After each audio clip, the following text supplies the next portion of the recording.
Tuan Yang di-Pertua, satu lagi perkara yang dibangkitkan oleh rakan-rakan ahli-ahli parlimen adalah mengenai isu kes yang melibatkan akta pencegahan pengubahan wang haram, iaitu kes Riza Aziz. Saya terpaksa menjawab perkara ini kerana ianya menjadi satu tumpuan dalam masyarakat dan juga sering kali ditimbulkan perkara-perkara yang bercanggah dengan keadaan sebenarnya.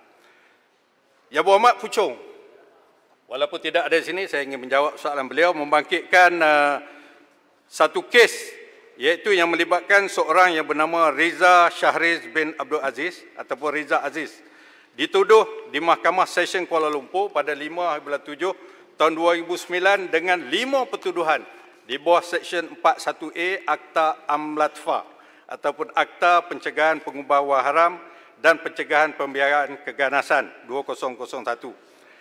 Riza Aziz telah dituduh melibatkan diri dalam pengubahan wang haram, menerima hasil aktiviti haram berjumlah 248 juta USD ataupun lebih kurang 250 juta, kata Puchong, di antara April 2011 sehingga November 2012. Mengikut peruntukan ini, jika didapati bersalah dan disabitkan, beliau boleh dihukum denda tidak melebihi 5 juta, penjara tidak melebihi 5 tahun dan kedua-duanya sekali. Saya nak sebut ni kerana takut dibangkitkan kenapa hukuman ataupun keputusannya tidaklah begitu besar sebagaimana wang yang terlibat. Mengikut akta ini, dia hanya boleh dihukum denda tidak melebihi 5 juta saja. Ini adalah akta sebelum pindaan tahun 2014. Apabila dituduh di mahkamah, sebagaimana biasa yang disebut juga oleh YB Puchong adalah peranan peguam yang mewakili seseorang tertuduh membuat surat yang dipanggil surat representasi kepada pihak pendakwa raya. Untuk pendakwa raya di bawah perkara 145 fasa 3 perlembagaan, pendakwa raya mempunyai kuasa untuk sama ada memulakan kes, menjalankan kes ataupun untuk memberhentikan apa-apa prosiding. Ini adalah kuasa mutlak ataupun kuasa budi bicara yang amat luas kepada peguam negara, satu orang saja. Jadi dalam kes Riza Aziz, ini jelas, dalam kes Riza Aziz, apabila beliau dituduh pada 18 November tahun 2019, peguam kepada Riza Aziz telah membuat satu surat representasi kepada Jabatan Peguam Negara memohon supaya pertuduhan, 5 pertuduhan kepadanya ditarik balik atau dikaji semula. Syarat di dalam surat representasi Riza ini, dia kata dia bersetuju untuk serahkan hak dia kepada 3 harta dia yang berada di Amerika Syarikat yang disita oleh DOJ, iaitu satu banglo di Beverly Hills, California, satu pangsapuri di New York, satu rumah bandar di London, United Kingdom. Itu yang pertama, dia surrender his right kepada 3 properti ini. Yang kedua, Riza Aziz juga bersetuju supaya wang yang telah dirampas oleh Mahkamah Tinggi Kuala Lumpur dan disita dilucut hak.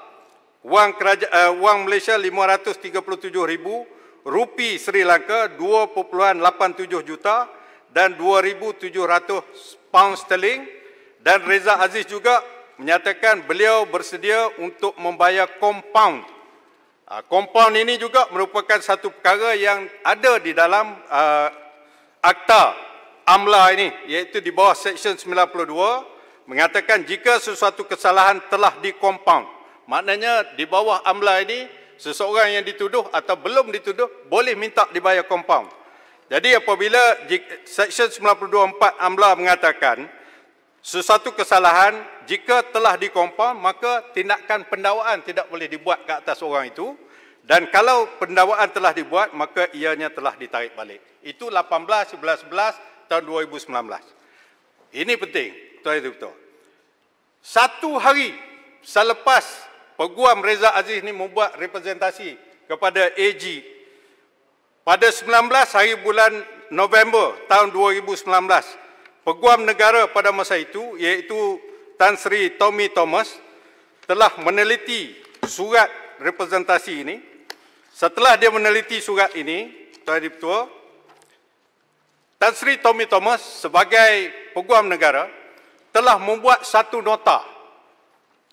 nota tulisan tangan berwarna dakwat berwarna merah di atas tanah tersebut, di atas surat tersebut. Saya baca, ini adalah kopi sebenar. Surat ini ditujukan kepada seorang yang bernama Ram. Semua orang kenal. Ram, in the light, dalam bahasa Inggeris, Tuan Dipertua, Ram, in the light of the statements in paragraph 5.10, 5.14, 5.15, 5.18, and 5.19. Ini penting. I am prepared to consider this representation. Ini Tommy Thomas. Ya, nanti dulu. Paragraph 5.20 contains the terms of the proposed settlement. I await your advice. Ditandatangani TT 1911 Attorney General with the rubber stamp here. Ini ada di dalam surat representasi yang telah dihantar oleh Peguam kepada Reza Aziz kepada Peguam Negara. Dengan kata lain, maknanya tuan-tuan ahli-ahli yang berhormat sekalian ialah Peguam Negara pada asasnya telah bersetuju kes Reza Aziz ini dibenarkan, dikompaunkan dan diselesaikan tanpa melalui pendakwaan. Itu yang penting. Tuan Dipertua, Tuan Speaker. Apabila kita melihat perkara ini, maka rekod kita menunjukkan bahawa, rekod Peguam Negara menunjukkan bahawa Datuk Seri Gopal Sri Ram, iaitu pendakwa raya kanan yang dilantik oleh kerajaan mengendalikan kes ini, telah berbincang dengan Ketua Pesuruhjaya SPRM pada masa itu, Puan Latifah Koya, dan Gopal Sri Ram dan Latifah Koya telah mencadangkan supaya cadangan-cadangan dalam representasi ini diterima oleh SPRM. Ini jelas. Oleh sebab itu, pada 19 hari bulan 11 tahun 2019. Kemudian rentetan selepas itu, pada 11 hari bulan 3, satu lagi surat representasi dimasukkan oleh Peguam kepada Reza Aziz, kepada AGC pada masa itu. Beliau memberi aku janji bahawa Reza Aziz akan mematuhi segala terma dan syarat yang dikenakan oleh SPRM ke atas kelima-lima tuduhan ini, dan atas dasar itulah pada selepas Kerajaan Perikatan Nasional menjadi kerajaan dan berlaku pertukaran AG, pertukaran Peguam Negara, oleh kerana Peguam Negara yang lalu meletakkan jawatan, maka Peguam Negara yang baru telah diberi taklimat oleh timbalan-timbalan pendakwa raya yang mengendalikan kes ini, dan mereka telah memberitahu kepada Peguam Negara yang baru pendirian ataupun ketetapan yang telah dibuat oleh Peguam Negara yang lama. Maka atas dasar sebagai satu jabatan yang sama, maka Peguam Negara yang ada sekarang ini telah bersetuju untuk menerima tawaran Reza Aziz untuk beliau dikompaunkan berdasarkan Seksyen 92 Akta Amla, tertakluk kepada pematuhan yang ketat kepada semua terma dan syarat. Oleh sebab itulah, pada 16 hari bulan 4, 2020, SPRM telah beritahu kepada Peguam Reza Aziz bahawa pendakwa raya bersedia untuk memohon supaya kes Reza Aziz ini diberikan perintah pelepasan tanpa pembebasan ataupun discharge not amounting to acquittal, sebagaimana yang diketahui oleh semua pihak-pihak yang kita semua tahu. Jadi atas dasar itulah ianya berlaku, Reza Aziz telah dilepas tapi tidak dibebaskan daripada kelima-lima tuduhan ini, sementara untuk menunggu beliau memenuhi segala syarat-syarat dan juga ketetapan yang telah disebutkan. Sepang nak tanya? Sepang tak cakap dulu. Saya ada. Boleh lah. Okay, terima kasih. Terima kasih kepada Tuan Speaker. Terima kasih kepada Yang Berhormat Kelantan. Yang Berhormat Ketua Baru dan juga Menteri. Relax ah. Okey. Yang Berhormat, saya nak tanyalah. Tadi Yang Berhormat telah bacakan catatan daripada Yang Berhormat Tommy Thomas ataupun Peguam Negara. Okey. Saya bila Yang Berhormat baca tu, bagi saya lah, tak boleh Yang Berhormat terus buat conclusion bahawa dia telah bersetuju. Surat itu bagi saya qualified lagi. Sebab dia kata, I'm prepared. Itu yang saya faham. Kemudian dia kata, saya menunggu your advice daripada Korporat Siram. Jadi bagi saya lah, berdasarkan surat itu, Korporat Siram kena bagi advice, lepas tu tak spesifik dia ikut. Jadi Yang Berhormat mengatakan dia telah setuju. Bagi saya itu is misleading dengan izin.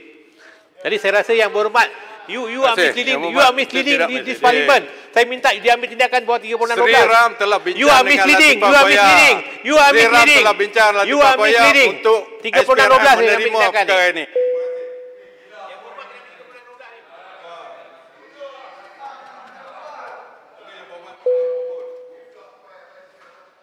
Okay, berdasarkan kepada perkara ini, Tuan Yang Ketua, kes Reza Aziz ini adalah satu kes yang diputuskan oleh mahkamah berdasarkan kepada peruntukan undang-undang. Sepang ke siapa pun takkan nak challenge. Ini undang-undang yang telah diluluskan pada tahun 2001. Siapa Perdana Menteri pada masa itu? Langkawi pada masa itu. Menjadi Perdana Menteri meluluskan Akta Amla ini. Yang keduanya, Yang Berhormat Puchong dalam perbahasannya telah membangkitkan kononnya penyelesaian yang dibuat antara Reza Aziz dengan Peguam Negara ini satu perkara yang melanggar Akta Kontrak, iaitu Seksyen 24. Saya nak jelaskan kepada Dewan Yang Mulia ini bahawa sebenarnya dan sesungguhnya penyelesaian sesuatu kes, bukan saja kes Reza Aziz, sesuatu kes yang melibatkan kesalahan di bawah AMLA tidak boleh terjumlah kepada satu perkara yang dipanggil sebagai satu kontrak. Khususnya yang disebut oleh Yang Berhormat Puchong di bawah Seksyen 24 Akta Kontrak. Ini bukan kontrak. Ini adalah perundingan di mana di dalam Kanun Tata Cara Jenayah Yang Berhormat Sepang, CPC, ada satu seksyen yang jelas, iaitu Seksyen 172C. Boleh bagi ruang. Yang mengatakan bahawa 172C ini ada perundingan sebelum pembicaraan. Yang Berhormat baca betul-betul lah Seksyen 24 tu. Plea bargaining ada di dalam undang-undang. Kenapa Ilyas Seksyen 24 disebut pasal yang Puchong kata? Yang Berhormat baca tak betul ni seksyen ni. Yang Berhormat kena baca betul. Yang Berhormat terkenal dengan banyak buat nyata undang-undang yang bercanggah ni. Jadi oleh sebab itu Yang Berhormat Tuan Yang Di-Pertua, penyelesaian dalam kes Reza Aziz dengan Peguam Negara adalah satu penyelesaian berdasarkan kepada undang-undang yang ada. Ianya bukan satu kontrak sebagaimana di bawah Akta Kontrak, dan ianya satu perkara yang selaras dengan Seksyen 172 Kanun Tata Cara Jenayah yang membenarkan konsep tawar-menawar, iaitu plea bargaining. Tapi jika sesuatu rundingan tertakluk kepada Seksyen 24, ianya tidak sah lah. Kalau bukan kontrak, kenapa ini adalah suatu perkara yang macam yang seperti Puchong kata? Yang Berhormat misleading lagi ni. Saya nak sebut satu kes oleh kerana Sepang melenting sangat sebut Reza Aziz ni. Ada satu lagi kes. Kes yang melibatkan seorang peniaga yang bernama Tan Sri Lim Sumpeng, SP Lim. Tan Sri Lim Sumpeng ini telah terlibat dalam pengubahan wang haram daripada Wan MDB sebanyak 4 juta ringgit. Tetapi apabila dia dihadapkan oleh SPRM dengan tuduhan ini, beliau telah meminta peguamnya juga untuk membuat satu letter of representation kepada Ketua Pesuruhjaya SPRM pada 20/10 tahun 2018 semasa pemerintahan Kerajaan Pakatan Harapan, dihantar kepada Datuk Seri Syukri Abdul, iaitu Ketua Pesuruhjaya SPRM pada masa itu. Apa yang berlaku, ahli-ahli yang berhormat? Surat daripada peguam ini telah diminta untuk diminitkan, untuk ditulis minit. Ini lagi berat. Ditulis minit oleh siapa? Oleh Yang Amat Berhormat Perdana Menteri ke-7 pada masa itu. Di mana Perdana Menteri yang ke-7 telah menyatakan dalam surat representasi Yang Berhormat, saya percaya surat yang representasi Yang Berhormat Sepang dalam klien dia pun tak ada orang minit. Ini ada minit. Minit dia berbunyi, saya berpendapat penyelewengan oleh mantan Perdana Menteri tidak boleh disalahkan Tan Sri Lim. Ini minit dia ni. Oleh itu, pembekuan akaun pribadinya atau syarikatnya tidak boleh dikekalkan. Sign 5 hari bulan Disember tahun 2018. Perdana Menteri Malaysia, cop. Perdana Menteri Malaysia. Yang Berhormat Kota Baru, Al-Alan cakap, AMLA cakap juga bahawa apa ni pekan juga dia parti bersalah dalam kes AMLA, cakap juga. Kena adil lah. Apa berlaku kepada surat ini? Tuan Yang Di-Pertua, surat daripada peguam kepada Tan Sri Lim Sompeng yang dialamatkan kepada Ketua Pesuruhjaya Pilihan Raya, diminitkan oleh Perdana Menteri, diminitkan sekali lagi oleh Yang Berhormat Menteri Keuangan pada masa itu. Minitnya berbunyi begini. Yang Berhormat AG. Ini tulis, Yang Berhormat AG, please leave the freeze on account as requested by Yang Amat Berhormat. Ini campur tangan politik ini, jangan campur tangan politik. Dahsyat. YBAG, saya repeat, please leave the freeze on account. Soalan siapa as ni? requested Soalan by wakil rakyat mana yang tanya soalan ni? Bertarikh 19/2/2009. Ini adalah satu minit yang telah dibuat di atas surat daripada seorang peguam kepada seorang yang dituduh melakukan perkara ini. Kemudian Tuan Yang Di-Pertua, ekoran daripada perkara ataupun minit di atas surat representasi kepada peguam negara, maka peguam negara ni telah membalas surat. Peguam negara tulis surat kepada siapa? Bukan kepada peguam yang membuat rap, kepada Yang Berhormat Lim Guang Eng, Minister of Finance. Apa tanggungjawab peguam negara terhadap Menteri Keuangan? Apa dia kata di sini? YB Minister, I refer to YB's letter. Maknanya Minister of Finance menulis surat kepada AG. I refer to YB's letter dated 31st May 2019 pertaining to the release of monies in bank accounts belonging to Tan Sri Datuk Lim Sompeng. Refer. Okey. Kemudian seterusnya, saya nak baca yang relevan saja. Yang ini dia beritahu secara ni. According, it is further noted that Tan Sri Lim had on 26 October 2018 agreed to return a sum of 330,000 being the sum equivalent to illicit proceeds received from the former Prime Minister Najib Razak in relation to SRC scandal. This was pursuant to an agreement reached between MACC and Tan Sri Lim, which must be respected. The said sum 330,000 has been paid to MACC. Accordingly, I have instructed MACC to lift all the freezing orders on Tan Sri Lim's bank account. MACC hopefully take the necessary step as soon as possible. Arahan daripada peguam negara Kota Baru boleh kepada MACC Kota Baru supaya boleh. tarik balik. Sudahlah Sepang, duduk je lah Sepang. Ambil duit Kota Baru boleh. 4 juta. Kota Baru tahu tak? Bayar balik. Dengan pekerjaan ini Kota Baru merosakkan. Apa Sepang? Sepang duduk je Sepang, jangan memekak lah itu. Kami perkasa dalam pembicaraan melibatkan Pakai kertas, jangan wayang ni. Pakai kertas saja. Siapa pun boleh tulis. Siapa Rabi nampak sana? 65% dibayar balik. Puan Speaker, ini Tuan Speaker, dia Dalam menyatakan kes SPSR Citral ni, apa lagi dia dia menjejaskan nanti peluang untuk Document pekan dalam kes speaks Mahkamah louder Agung nanti. than words. Jangan main-main ni, bahaya ni. Ini nanti Dokumen bagi ini pekan sama bercakap tahu. lebih kuat daripada semua orang, termasuklah Sepang sendiri. Document speaks louder than words. Come on lah. Your action is louder lah. Tengok dengan kianat ni. Sepang, malu lah Sepang. Sepang, malu lah. Kota Baru minta sikit. Menteri korang Sepang. Malu lah Sepang. Hari ni.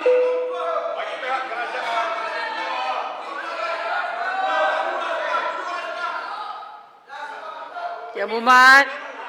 Ya Tuan Muhammad. Ketua. Ya. Ya Muhammad. Ya Muhammad ada 8 minit lagi, 8 minit lebih.